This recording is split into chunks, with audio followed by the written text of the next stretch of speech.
माननीय सुप्रसिद्ध साहित्यिक विचारवंत शायर कवि तानाजी नागपुरे और यहाँ बैठे सभी अम्बेडकरी विचार मोर्चा और अम्बेडकरी चळवळ के हितैषी और ज्येष्ठ मार्गदर्शक और नेते। साथियों, सभी वक्ताओं ने बहुत अच्छे विचार व्यक्त किए और ये परिसंवाद का जो आयोजन हमने किया है और यहाँ परिसंवाद में सभी विचारवंत इस शहर के माने सम्मानीय लोग अपने विचार यहाँ पर व्यक्त करने आए। मैं उनका दिल से आभार व्यक्त करता हूँ। और आज की आवश्यकता गांधी विचार और अम्बेडकरी विचार,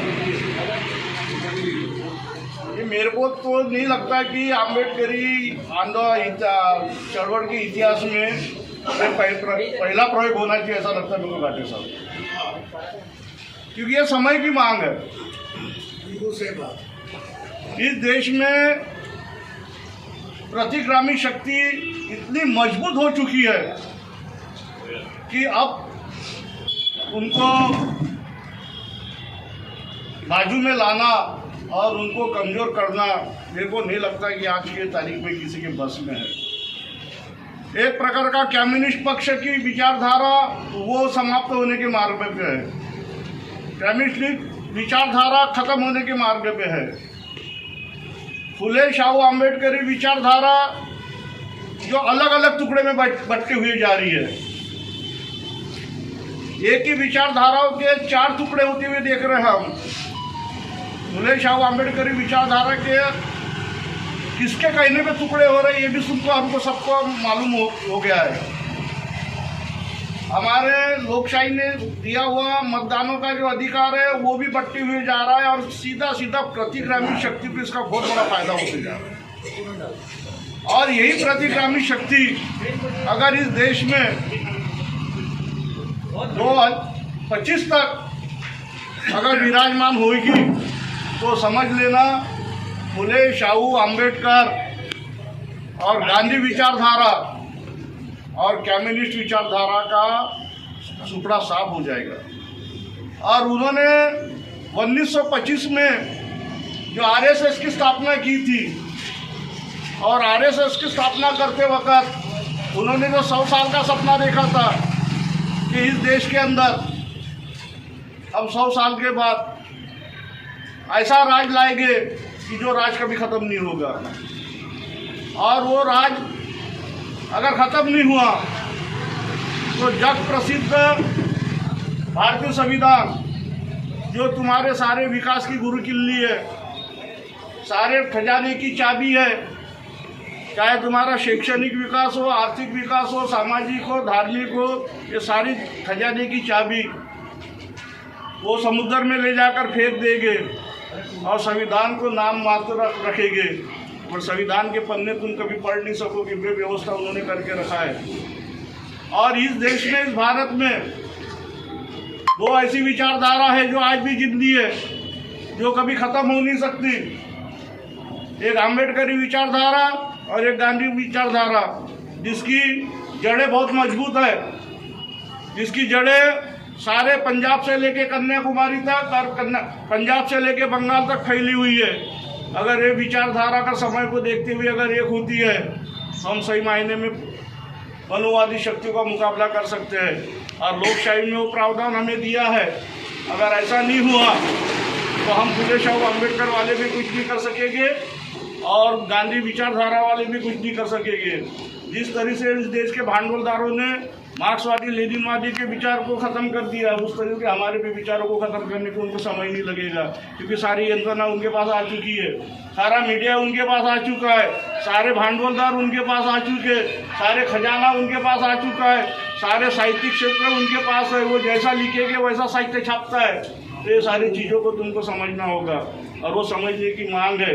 ये कोई राजनीतिक डाव नहीं है, क्योंकि राजनीतिक चाल नहीं है, पर ये समय की मांग है और दोनों के विचारधारा एक है।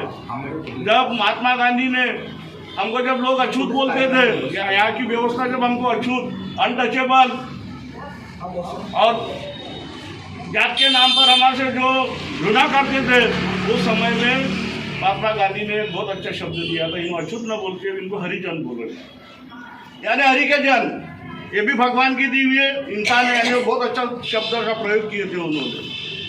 और महात्मा गांधी ने उस समय में 1930 में दलितों के लिए, अछूतों के लिए इस देश के अंदर 200 कुएं बनाए थे, और उसमें से पहला कुआं था हमारे 12 सिंगल का, और वो 200 कुआं इसलिए बनाए थे कि मैं इस देश के हरिजनों को जो जिसको लोग अस्पृश्य बोलते थे, अछूत बोलते थे, अछूत शब्द उनको अच्छा नहीं लगता था, यानी उनमें भी सोच थी जातिवाद के खिलाफ लड़ने की, तो उन्होंने हरिजन करके, उस समय धार्मिक वातावरण था, धार्मिक क्रांति हो चुकी थी, धार्मिक वातावरण रहने के उस सभी लोग हरि को ही मानते थे, और सभी लोग ऐसा बोलते थे हम हरि के बच्चे, पानी हरि का, ये सब दुनिया हरि की है।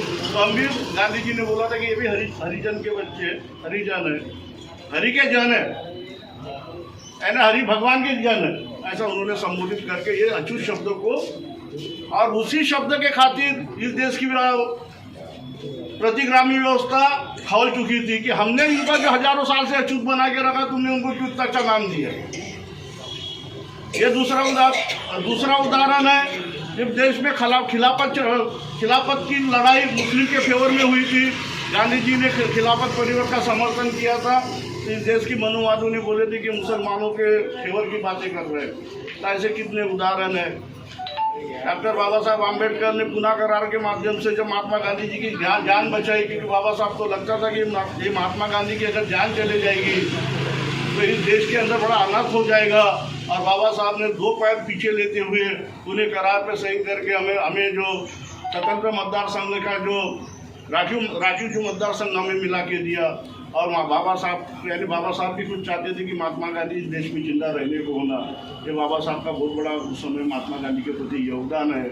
ये सारी चीज़ें बहुत महत्व की है, और हम लोग अगर ये 2 विचारधाराओं से एक होते हैं, और एक 2 विचारधारा अगर एक जुड़ती है, क्योंकि देखो तुमको जब से इतिहास मालूम है, इतिहास में तुम जाओगे तो 1950 से RSS और ये मनुवादी शक्ति सिर्फ गांधी विचारधारा के खिलाफ लड़ आई। उसका एक ही उद्देश्य था कि इस देश से गांधी विचारधारा खत्म हो जाए। इस देश से अगर गांधी विचारधारा खत्म हो जाएगी तो सारी समस्या आपको हल हो जाएगी और उनका रास्ता सीधा हो जाएगा। इसलिए उनका लक्ष्य हमेशा गांधीवादी विचारधाराओं पर रहा, और हम लोग ये विचारधाराओं से नहीं जुड़े करके हमारे को स्वतंत्र दुकान उन्होंने बना के दिए। उन्होंने हमारे को दुकान लगा के दी, हमारे नेताओं को दुकान लगा के दिए कि कांग्रेस जलता घर है, इसमें तुम जाना नहीं, जल जाओगे, ये कांग्रेस ऐसा है वैसा है। उन्होंने बोल के हमारे को अलग अलग दुकान दे दी।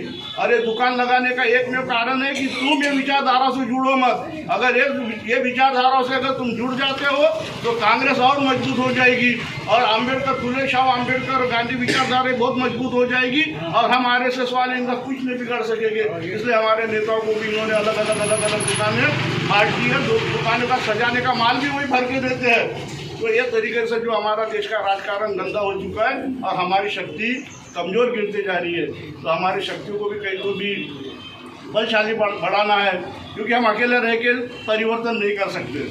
अभी वो समय नहीं रहा अकेले का, अभी कहीं ना कहीं कॉम्प्रोमाइज, समझौता का युग है। और 2 योद्धा अगर समझौता करके तो अपने दुश्मन से खुद मुकाबला कर सकते हैं, और ये समझौता का युग है, और कॉम्प्रोमाइज़ के सिवा भी तुमको कोई चारा नहीं है। तो कहीं तो भी अपने विचारों का भी आदान प्रदान होने को होना, और ये 2 शक्ति अगर एक आ जाए तो हमारा सामाजिक, शैक्षणिक, आर्थिक और राजनीतिक भी परिवर्तन हो सकता है। और राजनीतिक परिवर्तन ही हमारे लिए सबसे बड़ी बाजू है।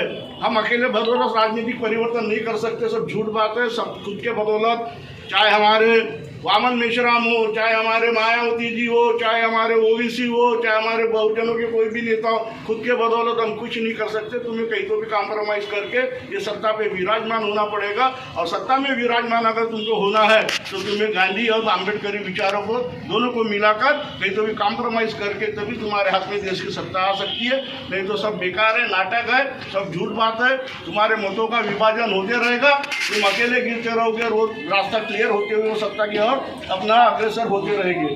तो आज का ये परिसंवाद यहाँ आयोजित किया गया।